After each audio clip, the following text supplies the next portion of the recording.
Welcome, Professor Lange. Can you hear me? Hi. Yes, I can. How are you? I'm good. How are you? Fine, thank you. Great to have you here. Great to have you. We already have a good crowd. Really? That's very scary. So, Alicia, if you just could take over and just the admitting logistics. So we'll start. We have a pretty flexible format. We have about 30 minutes for the speaker to present. 30 to 40 minutes. We're not very strict with time, but we would like to have a good 15-20 minutes at least for discussion. So that's the basic housekeeping. And I'll keep time. I'll just let you know around half an hour. That maybe another 10 minutes or 5 minutes, depending on where you are with your paper. Okay. So, I mean, Professor Lange is the Deputy Vice Chancellor of Teaching and Learning at University of Cape Town. Until January 2018, she was the Vice Rector, academic at the University of Free State, a position she had held since 2014. Before this, she was Senior Director heading the Directorate for Institutional Research and Academic Planning at the same university. Before joining the UFS in 2011, she was the Executive Director from 2006 to 2010 of the Higher Education Quality Committee of the Council of Higher Education, and acting CEO of the same organization between 2007 and 2008. She has undertaken research and published in the fields of history, higher education, and quality assurance, both locally and internationally. Professor Lange's research interests are focused on the philosophy and politics of education. She has done research on change in higher education, as well as on the meanings and possibilities of the notion of transformation, especially at a curricular level. Professor Lange studied in Argentina, Mexico, and South Africa, where she obtained a PhD in South African history from the University of Witwatersrand in 1998. And today, Professor Lange's presentation is titled Decentring Academics, Preliminary Reflections on the Impact of COVID-19 on Academic Identity. Thank you, Professor, for joining us. And please, the floor is yours. Thank you very much.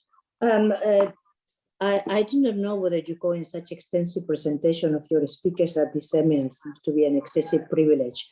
But anyway, thank you very much.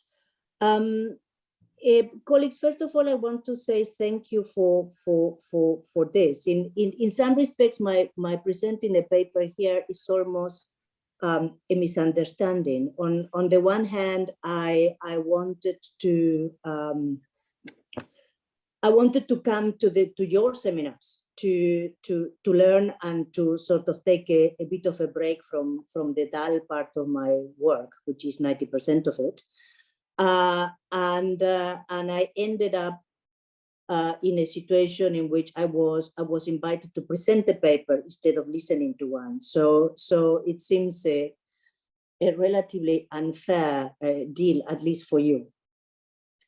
But anyway, it so happens that the COVID pandemic and the responses that the university had to organize had triggered a whole lot of thinking everywhere, and in a sense, it seems silly to be at the university like UCT, and because one is part of the management, one shies away from subjecting oneself and one's own thinking to the rigors of academic debate. So I really appreciate this opportunity. So let me talk about the paper. I believe that you might have received it. I did not know what the modality was, so I just jump into it, words and all, and send the paper out. What the paper basically tries to argue is that the COVID COVID-19 epidemic and the sort of ERT that as a modality of teaching that emerged at most universities, particularly contact universities, created a new set of opportunities or conditions, if you want, that have changed or affected academic sense of themselves, and through that the definition of academic identity. And I'll try and examine in the paper this in the context of two major other transformations of academic identity. One that takes place under neoliberalism, and the second one, which is I think very important, is the one that takes place under the broader arch, if you want, of the decolonization of the university. So there are three moments in which the identity of academics is challenged.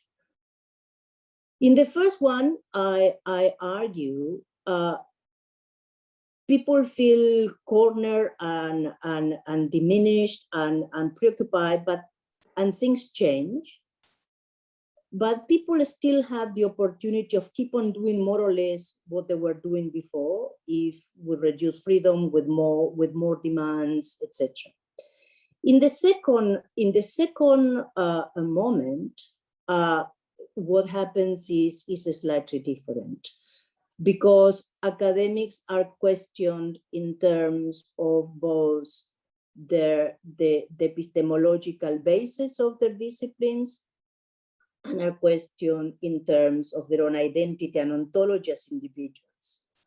And that creates a much deeper and destabilizing situation from both an intellectual and ethical and an emotional or psychological perspective.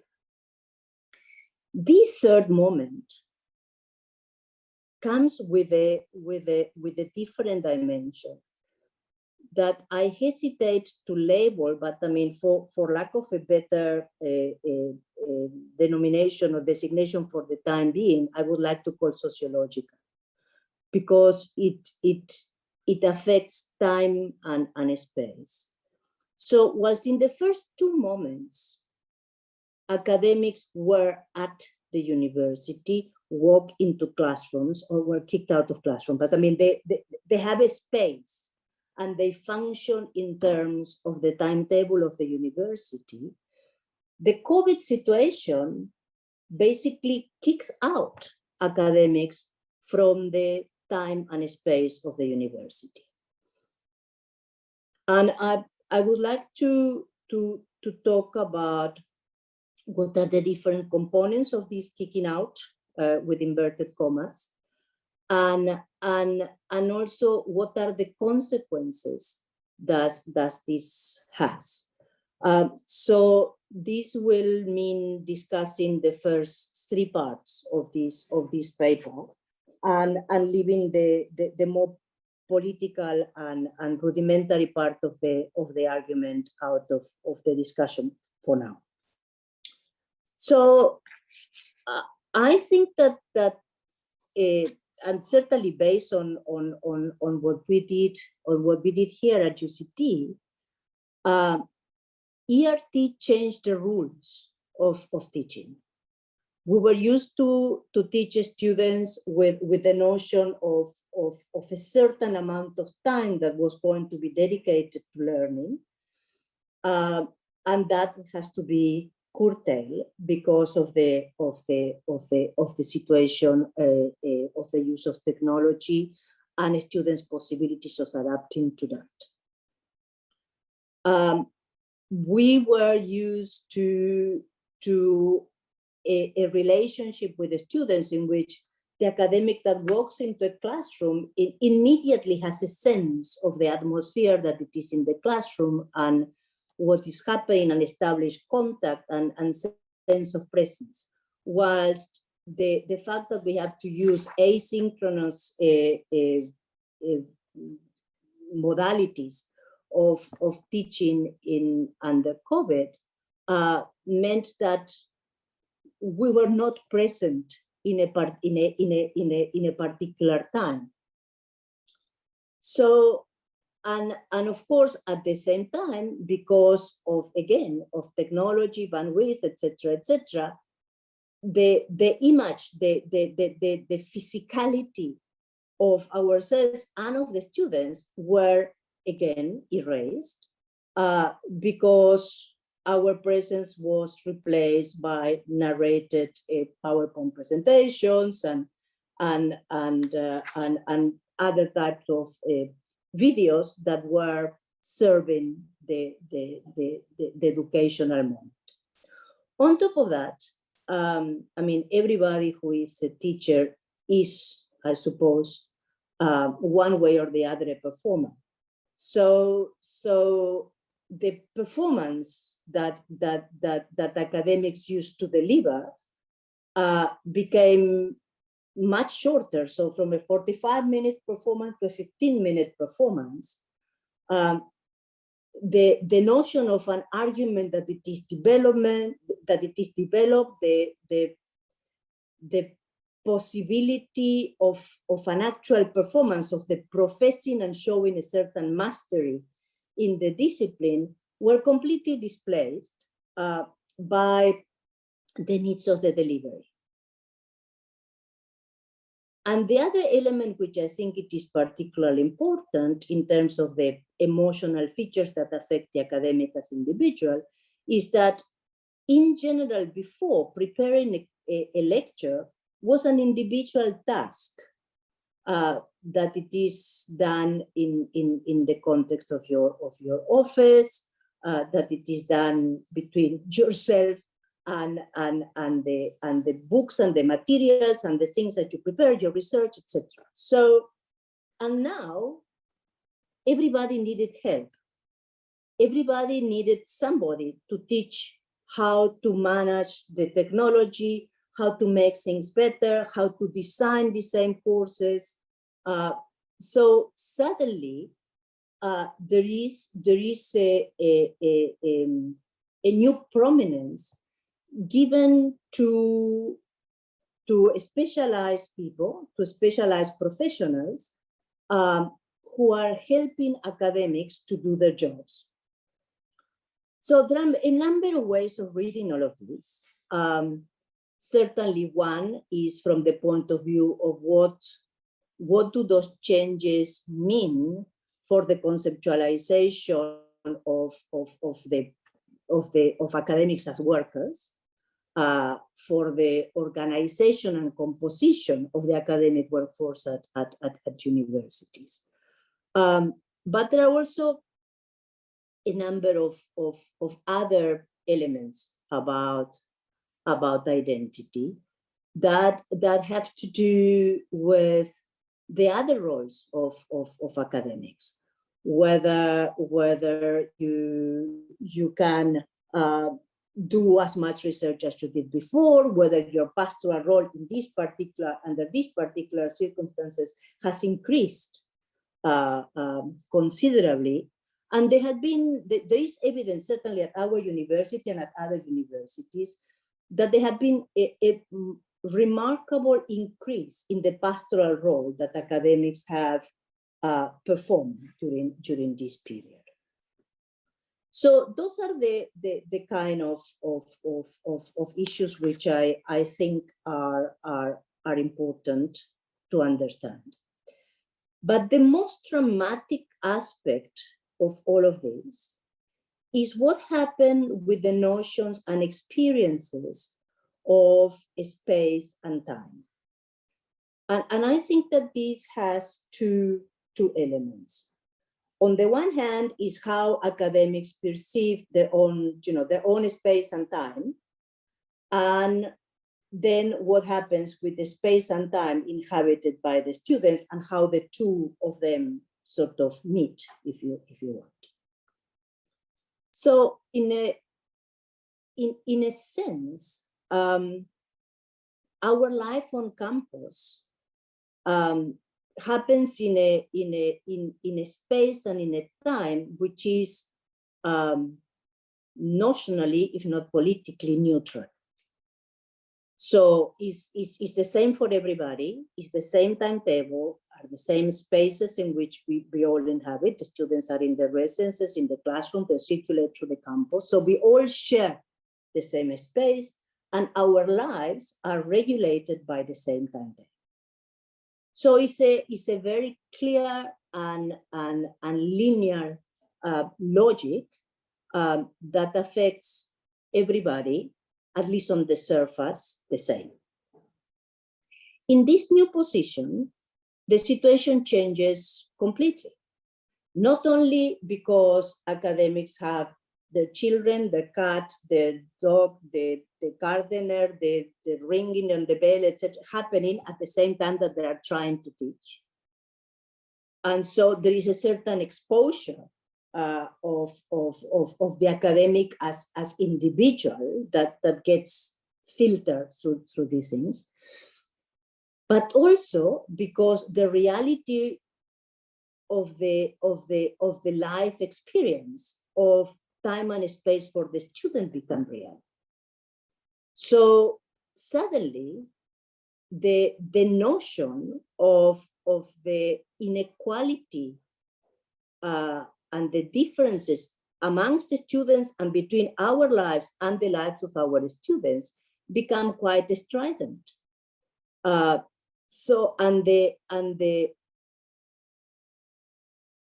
the multiplicity of intersections and definitions of time and space that depend on race, on gender, on class, on disability, and all the sort of multiple intersectionalities of all of them becomes something on the face.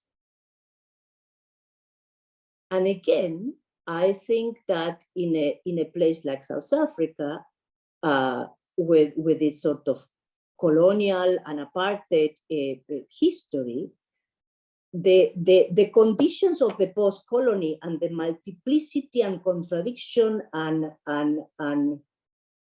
and double carriage, if you want, of a space and time becomes quite evident, or becomes evident in ways that were hidden before. So for me, this opens two important set of questions for which I needless to say, I do not have answers. One is, what does this mean from a pedagogic point of view? How we should be conceptualizing space and time at the university, and even if you want in an even more pedestrian way, how we should understand the timetable of the university in relation to this discovery, for lack of a better word. So, and what should we do with ourselves, with the students, with the rules that within which we operate? The second question is a political question, and it is the underpinning elements of these different experiences of time and space are deeply influenced by power differentials that have a political manifestation. They are reinforced by policies, etc., etc. So, what is the role of the university as institution, as if you want, as a kind of collective kind of public intellectual, to confront these issues and to try and find ways of not only managing inequality, but organizing a much deeper and important critique of the different elements of inequality within which we operate as society. So, and one of the things that I think characterizes most of the literature that's been coming out in the last year is that we all seem to be beating around the bush in this sense. So inequality is something that happens in higher education, gets aggravated in higher education, but it doesn't seem to be a sufficiently deep critique of the structural elements of inequality. So anyway, let me stop there. I think that there are important questions that we need to ask ourselves about our own politics, the politics of the university, our practices at the pedagogic level, and what are we going to do with all of these things that we have learned once we are not forced any longer to teach in the manner in which we are teaching. Thank you very much. Thank you, Professor Lange. Before I open the discussion up, I apologize. We usually don't pre-circulate the paper. So when you did send me the paper, I circulated it among my departmental colleagues. So I didn't have time to actually circulate it. I wasn't sure if I should circulate it across the faculty. So thank you for thank you for the presentation. I'm sure there's a lot to discuss, and Professor Lange has finished quite much earlier than the half an hour slot that we had initially thought. I don't know how we want to do this. Just I already see there are some comments and questions in the chat box. Can you just put your hands up, use that, that little application you have, or maybe just unmute yourself and ask a question or make a comment.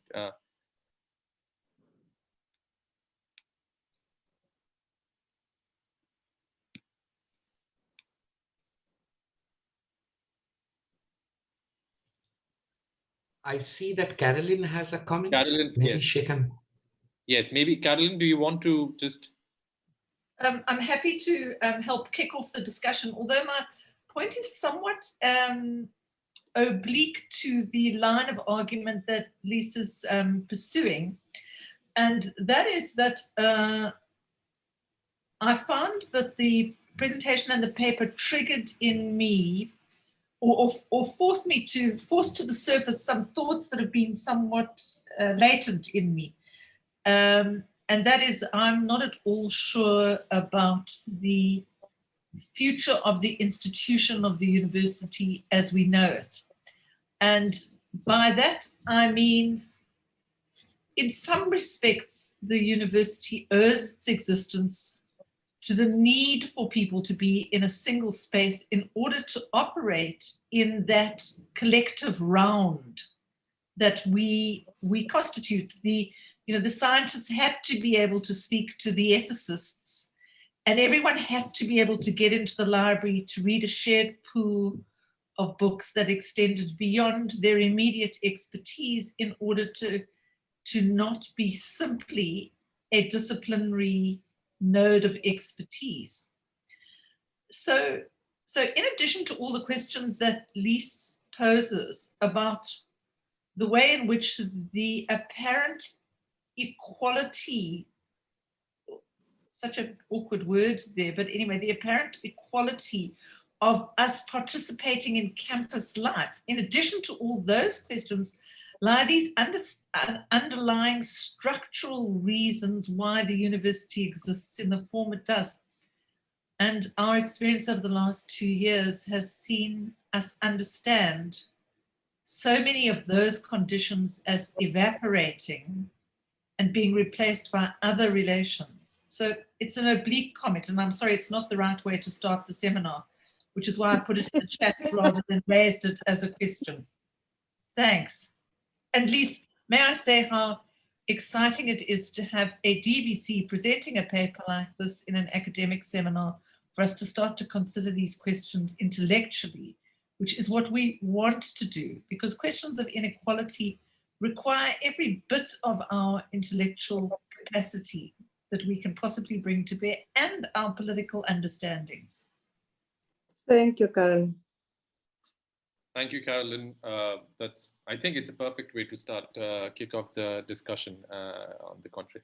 So, Professor Lange, do you want to take a set of comments and questions and respond to them, or do you want to respond to Carolyn's, comment right now? I mean, for reasons that evade me, I can't see the chat from the device I'm using, so I cannot see the comments. But I'm perfectly happy to engage with Carolyn's point, which I think it is extremely relevant.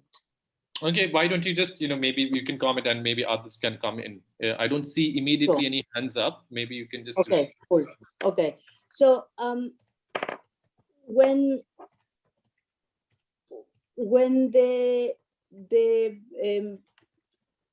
the fees must fall, rose must fall thing happened, we started, when I say we, is yours truly and a group of colleagues, started thinking about what was happening meant for the university as institution. And we have put together a volume that is called University on the Border. And University on the Border is the notion that through all sorts of issues that emerged at in that particular period, the university found itself completely displaced from the central space that used to occupy it, and sort of push, if you want, in a space of sort of liminality, aporia, and this type of situation. And little that I thought when I was thinking in terms of the university on the border, that we were going to be pushed even more off the edge by something like this. Now, for me, the question about what you're saying, Carolyn, is that, and this is a question that I ask of myself personally, politically and ethically. Not everything that happens, because it happens and it seems to mark a sort of epochal change, is in itself acceptable and should be embraced. So for me, the question is everything that it is definitely displacing the university and raising the issue as to, is it necessary to be in a place in order to be a community of scholars? Does community require place? Do universities require libraries, as in physical libraries, and all these kind of things? I am not sure how to answer the question, but what I would like to have, maybe because I'm becoming a dinosaur, is a moment of pause in which one needs to think, is it worth defending some aspects of this? Is it important to see each other? I mean, quite frankly, at this point in time, I have a picture of Bodhi in front of me. I would much rather have Bodhi in front of me in a room. And I would like to know that I'm not in London. So you know what I mean? So all of these things that are happening, I think they're interrogations, and I absolutely agree that this is questioning, do universities actually need to exist? Many people ask, is COVID and the ERT that we roll out from an executive perspective a preamble to changing UCT into an online university? and my most militant answer was no. But I do not know what it is instead. So, I mean, it's not a very helpful answer. It is just sort of sharing my own doubts more than anything else. But I think it is a conversation that we need to have. Can I ask a question at this point? Yes, please. Yes, please, Bodhi, go ahead. Thanks, Liz. I have actually two questions.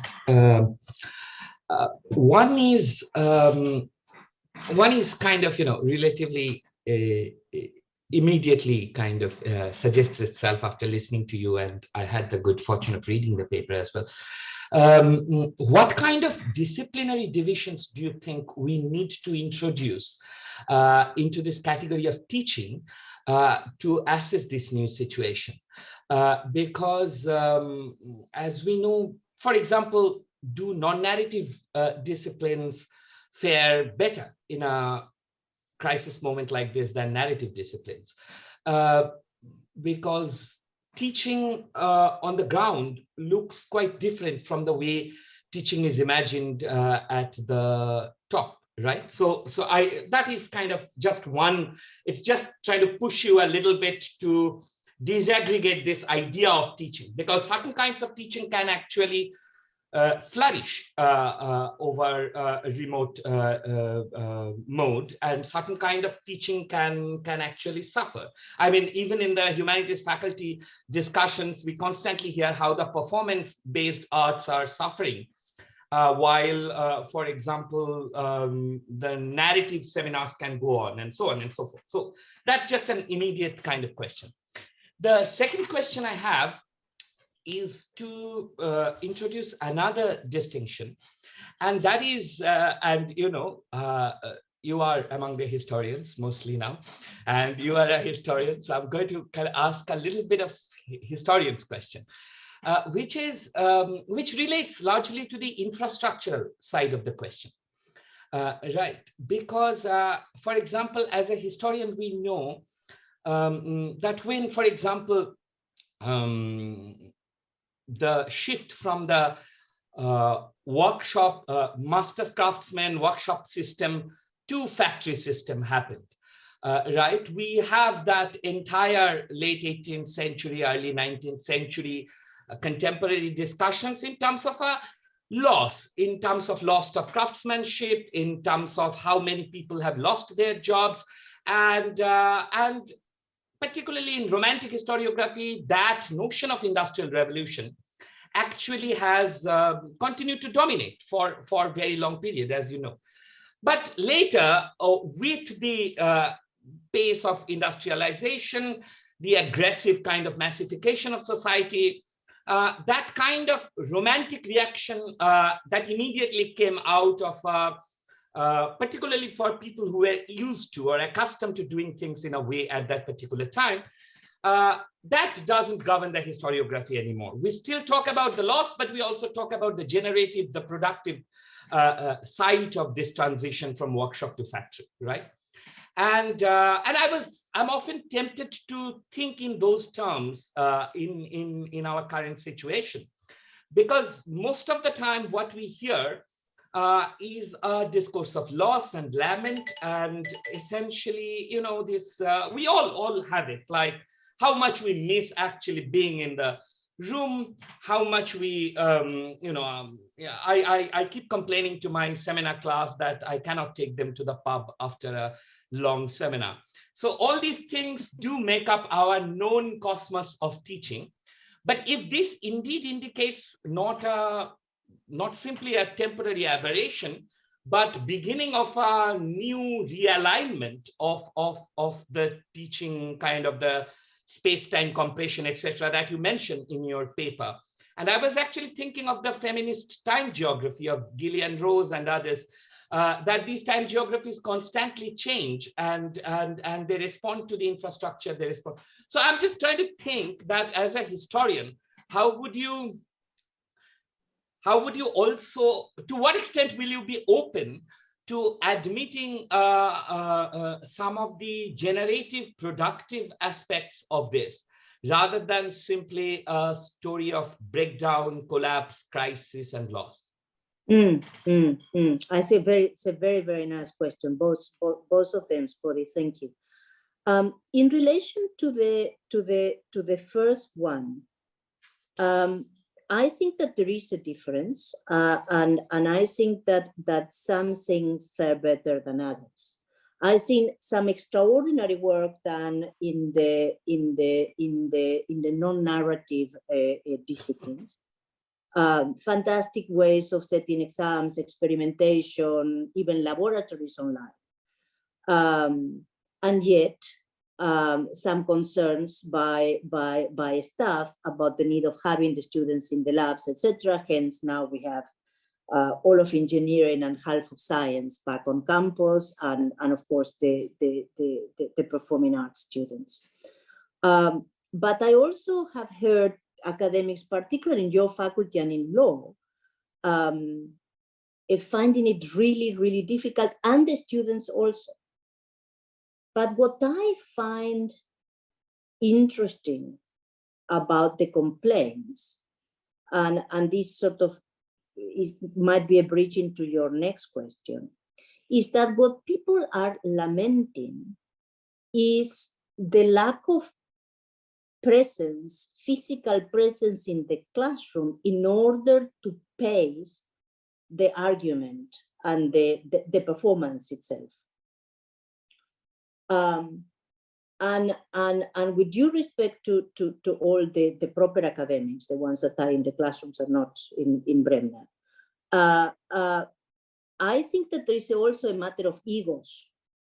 So is the ego, is the I, that it is in front of the classroom. And it is the I that feels displaced and dissatisfied by not being center stage. Even if you have the most democratic classroom in the world, you still have power.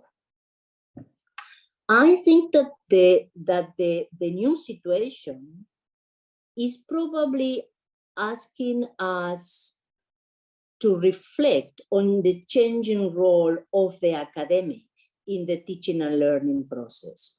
So I have, and I must confess to it, a bit of a nostalgic Luddite in me. So I agree that, I mean, the craft and whatever is important. But I do believe that there is a realignment, and that the realignment is good and possible. Because that's the reason why I'm saying, what are the consequences that all of this has for pedagogies? And the realignment is that the students start having a different place in this whole thing. If you ask me, how do I imagine the UCT of the future? I think that the UCT of the future will not have lectures in the way in which we used to imagine lectures. And that when we get together with our students would not be to lecture them, would not be to perform. Or at least that's what I would like to explore. But I think that the deeper part of your question has to do with the extent to which higher education has evolved with the capitalist system, and where would it evolve now? Should we assume, and the point is that I don't think that there is a sufficient agreement about the collapse of capitalism as it is, and what is it that one can put in place. So I think it is a question that it is worth re-asking and excavating more deeply. But I do believe that there is a need, and there is a possibility for a realignment that can be productive and can be radical. The issue is whether we have the guts and the political will to go there. Thank you. That's fascinating. Richard, if you want to go ahead, please go ahead with your question. I see your hand is up. Yes, thank you for a fascinating discussion, fascinating talk. Unfortunately, I didn't get to read the paper, and I hope to do so at some stage soon. Raised some interesting questions for me in relation to things that I have observed in tracking the whole switch to online, or pivot to online, as it has been called.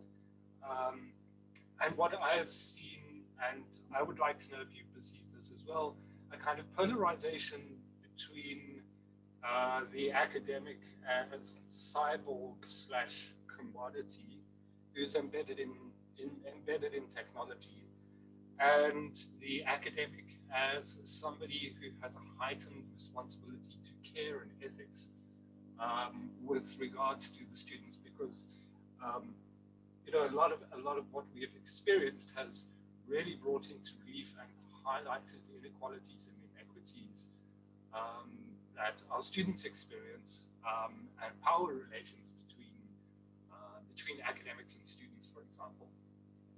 So on kind of, there's one thrust that is pushing towards a very strongly ethical, caring attitude towards students, and another partly, I think, related to what Bodhi mentioned about the kind of capitalist ideal, where the academic is a cyborg, is a commodity, is a technological product. So, Lise, I would like to know if you have perceived any of that debate in your considerations and research. Thanks. Well, I think that because we are so new in this, I don't think that we have yet that kind of experience. But I think it is part of the risks that this a new situation presents. Somebody asked in the chat, which I finally managed to read, whether we become like pods of research and teaching instead of the university as institution. And you see, all of these things are part of the realm of possibility. The point is this the kind of future that we want?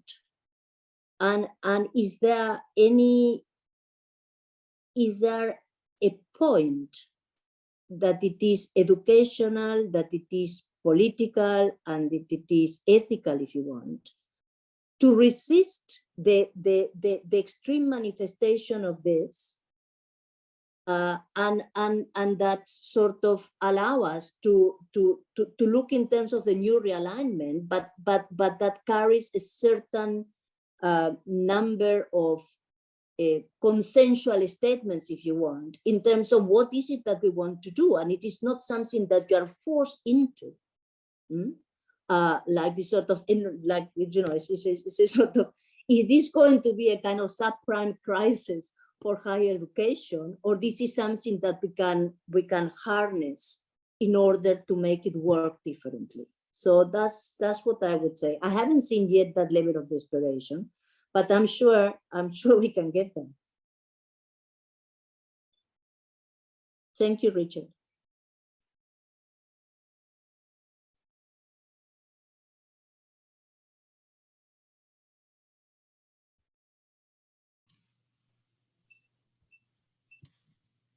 I don't know whether there are any more. Yes, I have one. Yes, please go ahead. Yes. Hi, Liz. Thank you so much. Again, I haven't had a chance to read the paper, so I'm not sure if this is addressed in the paper, but the ways in which you describe the ego in the classroom and the performance, I agree with those things. I mean, they have resonance to me. I particularly love the classroom and the performance space. I'll own up to being one of those kinds of lecturers, but it presupposes that the student is a passive recipient and that they don't push back and they don't ask controversial questions, that they don't, you know, question us. And, you know, I now give a 20-minute lecture, and yet it's a 45-minute slot that I'm given, which means 25 minutes or more go towards questioning, understandings, collaborative learning. And for me, a decolonized university is one where we collaborate with our students and they push back, and I learn just as much from them as they learn from us. So I'm just concerned about where does students' expertise, and maybe this comes through stronger in the humanities than other faculties, that I regard my students as a resource, that they contain the information and the learning, and our job is to help draw that out in order to give them the confidence to keep, you know, challenging ideas. And so, you know, they don't get to do that anymore. If we're talking about the classroom as a power-laden space, which I'm not disagreeing with, there's powers operating, no doubt, in this model of online teaching as well. They don't get a chance to push back against either what I'm teaching them, the readings that I assign them, what it is now, what I choose to teach them is completely mine and mine alone. And so I guess I just wanted you, I guess I want to challenge you about this notion of resistance and our students as these passive recipients of power-laden classrooms. Maybe you can comment a little bit on that. Thank you, Helen. A point taken. I think that I was focusing probably too much on only one sort of side of the equation.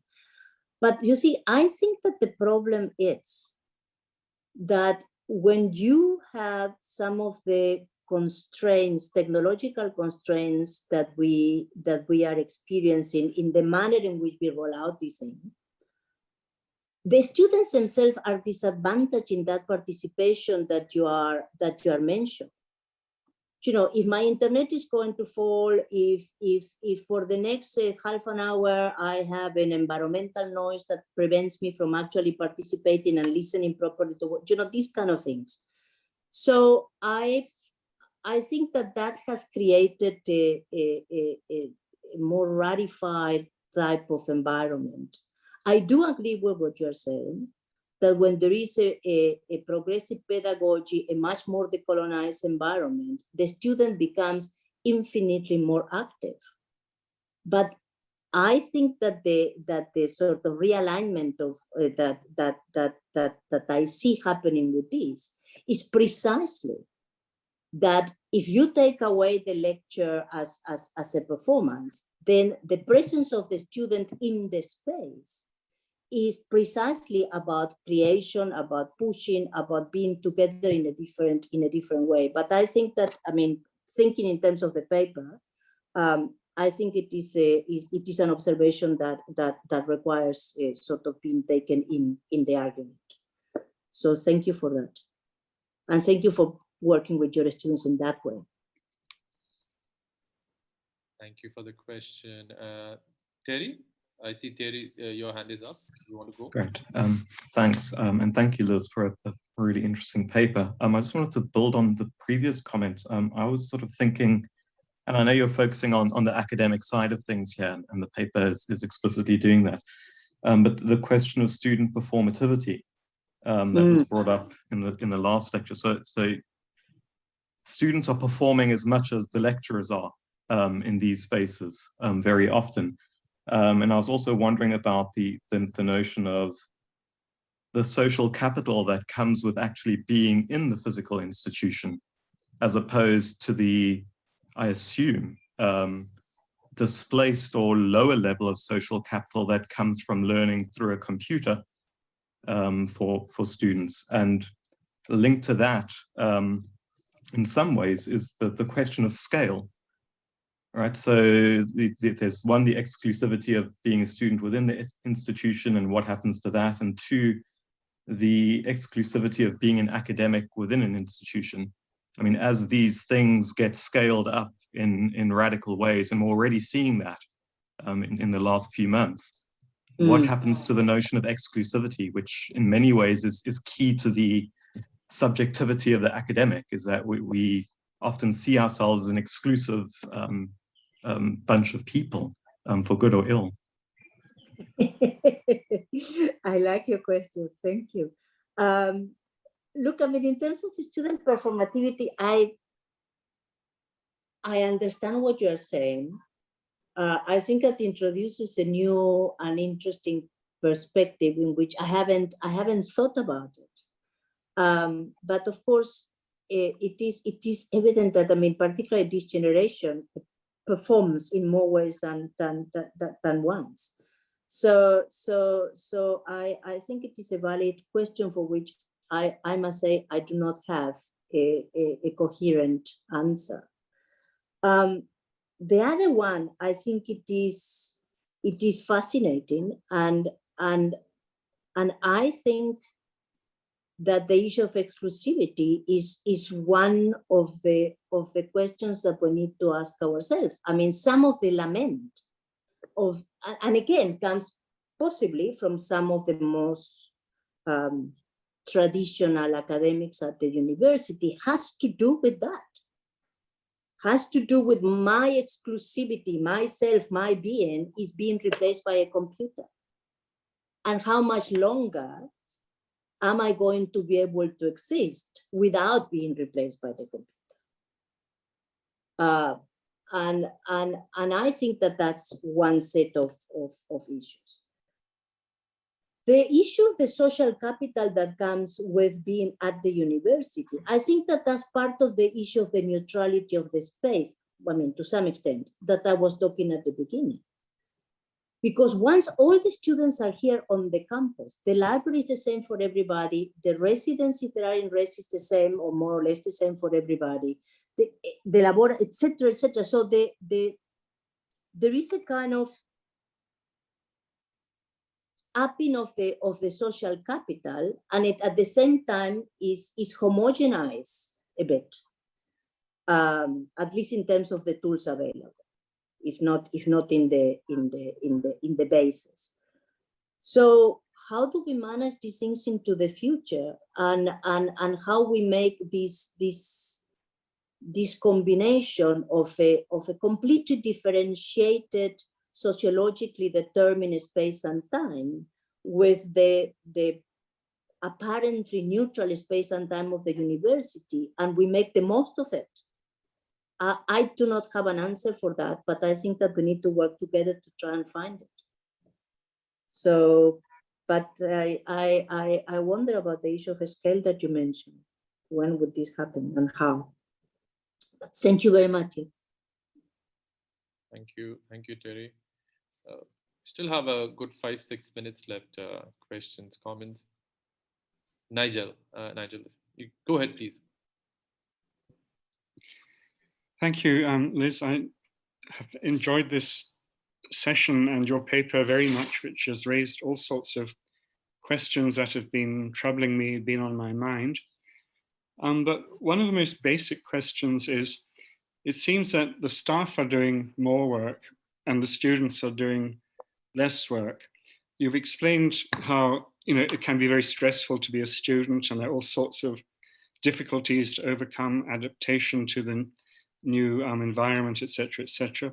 But just at a very basic level, if in the past a student used to read, say, 10 articles, chapters, or books to write an essay assignment, and they now expected to read 3, what is the long-term, consequences of this? The students are coping very well, and I'm not saying the demands are less, but actually they are being exposed to, we're asking less of them in the sense of grappling with the knowledge they are expected to master. They might be acquiring new knowledges, but they're not meeting the same standards, if I can use an old-fashioned word, the same standards that we used to expect of them. And it's been, I would suggest it's been like this for 2 or 3 years at least. There's been a dumbing down of the standards, and the sort of abolition of the exam system. Whatever your attitude towards exams, this is another factor maybe to be taken into consideration. At the same time, as you've pointed out, the staff are sometimes have lots of challenges to face. It's a lot more work to put online lectures up. We've had to master new technologies, or in my case, attempt to master them with a lot of help. So it's becoming difficult for the staff as well. And as for research, yes, that's another problem. And I wonder if anybody in the administration has actually put together statistical facts about how many staff have resigned before the due date of resignation, how many staff have suffered breakdowns, health breakdowns. The sort of ravages of COVID seem to have affected staff much more than students. I'm sure there are explanations for this, but these are just factors and concerns that I thought I'd opportunity to raise. Thank you. Sure. Thank you very much for your intervention. Let me start from the end of your question. There has been an increase on mental illness amongst both staff and students. I cannot give you accurate stats at this time, but certainly student wellness has shown worrying concerns in that regard, and through HR, we have detected also an increase in problems of mental health. And this is not just a question, I think. This is not only due to ERT, but I think that the general COVID environment takes a toll on all of us.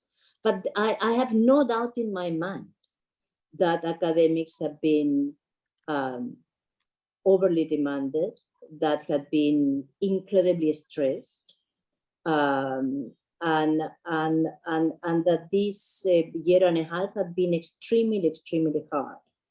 And how we are going to recover from that, I am not sure yet, but we need to find a way of slowing down and pacing ourselves if we want to keep on having a university that is functioning.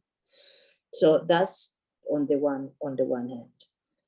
I think that what you describe in sort of more traditional terms as a matter of dumbing down and standards, I would like to argue that this is a more complicated problem. And it has to do, and I think it is generational to some extent, and it has to do with the capacity that we have for resilience. And to what extent we as university, I mean, you guys, as university teachers, feel that you can educate beyond your discipline or through your discipline rather, in terms of other types of values. And I think that this is a question that we need to ask ourselves, not because it is about the standards, not because the only guarantee of the standard is the final examination, but what are the capabilities and competences and values with which our students exit the university in order to function in the world. And I think that if we do a little bit of research outside to see what happens to some of our graduates, it might well happen that we realize that we are not sending our graduates into the world with sufficient elements to deal with the demands of the world, whether it is employment or self-employment or life more generally. So I think that those are important questions. And again, I think that they have been aggravated. There were questions that were in the air before, and I think that they have been aggravated by the pandemic. So we will have to think carefully at what it is that we're doing.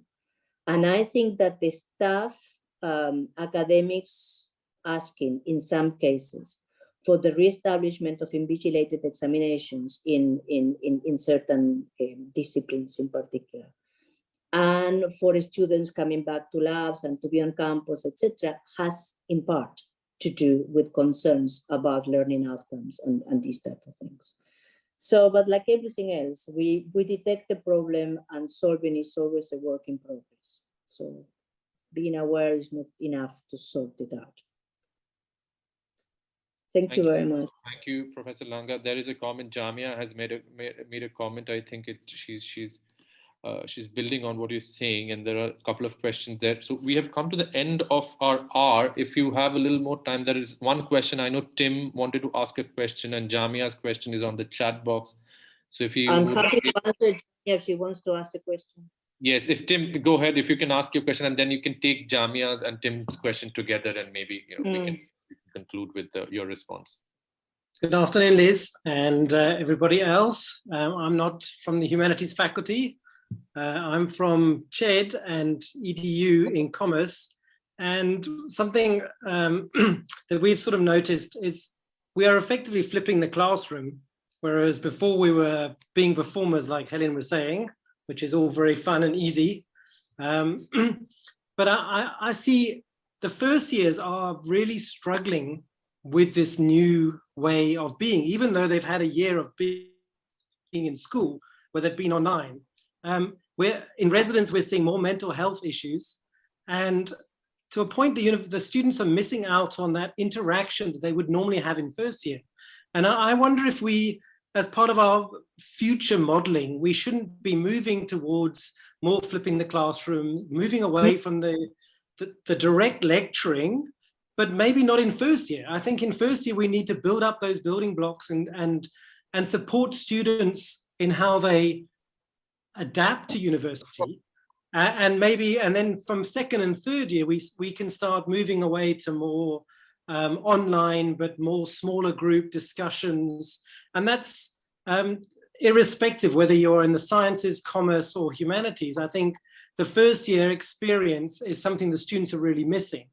And I think that if we could try somehow to build that, but also put the building blocks in for future years where they're moving out of the big classrooms, I think maybe the way for us to still keep an institution as a whole, rather than having pods like Caroline was suggesting, but also move the way students think. I think they are doing a lot of work. I think we see it in residences are quite quiet because they're sitting in their rooms a great deal. But they're missing out on that interaction that they had before. And we've actually got students who are doing, for example, ComSci, who've never used a computer before. And it's just whereas before they would come in for a few weeks before term starts and get some skills. They're having to learn this themselves, and without even understanding how to use a laptop for the first time, it's quite interesting to see them trying to do computer science, for example. Look, I mean, sorry, Professor Lange, do you want to also, Jamia, do you want to just, I don't know, vocalize your question, which is on the chat? Or, I saw the question. And then I saw the question. So okay, I take them together if that's okay. Thanks. Look, I mean, I understand the preoccupation that you guys have, and of course, I suppose it is inevitably that you're asking questions that pertain much more to my role of DVC than to the paper itself.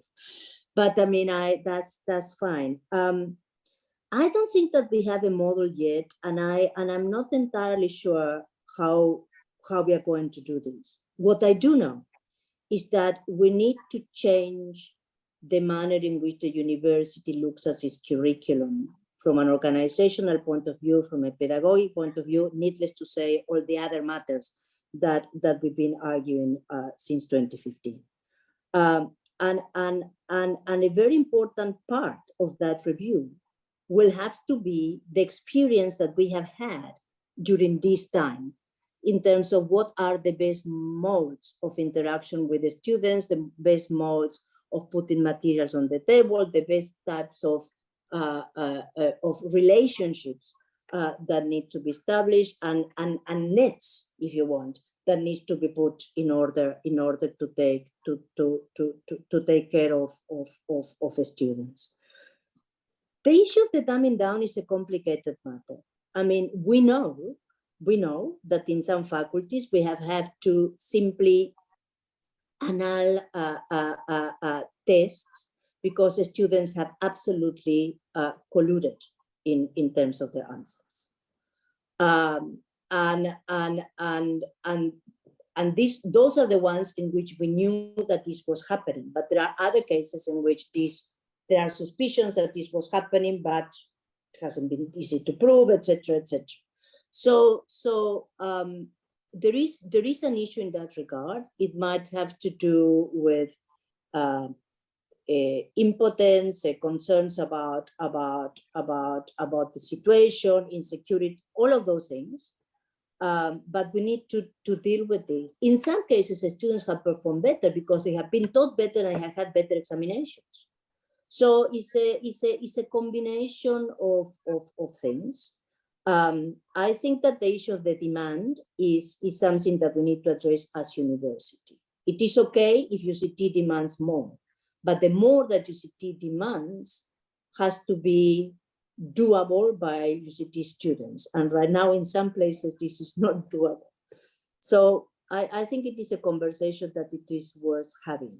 And hopefully we will have it in the Senate and in the different faculty boards throughout this year and next year. So thank you. I mean, I'm conscious about the time. Thank you, Professor Lange, and it's a fascinating conversation. Unfortunately, we've reached the end of our slot, and I'm sure this conversation will continue individually and among ourselves. Just one housekeeping thing, that this is the first of our seminar series this year. All of you are welcome, of course, for all of these, which we'll have every Wednesday. We have a schedule till the 9th of June. The schedule is available on our website. Just next week, 14th April, we have quite an exciting young academics who are just just finished their PhDs or just finishing their PhDs, who are going to present this time with us. So next week we have Laura Phillips, who's a fellow at the History Workshop at WITS. And her paper is titled "Below the Land Deals: Land and Mineral Property in the Making of Ga Mafalele Territory, 1882 to 1993." So the links will be circulated. And thank you, Professor Lange, again for making time and sharing your work with us. And I apologize to everyone, I didn't circulate it adequately enough because I wasn't sure about the logistics. But if from the from henceforth, if I do get a paper, I will circulate it faculty-wide. But thank you everybody for participating, and hope to see you next week again.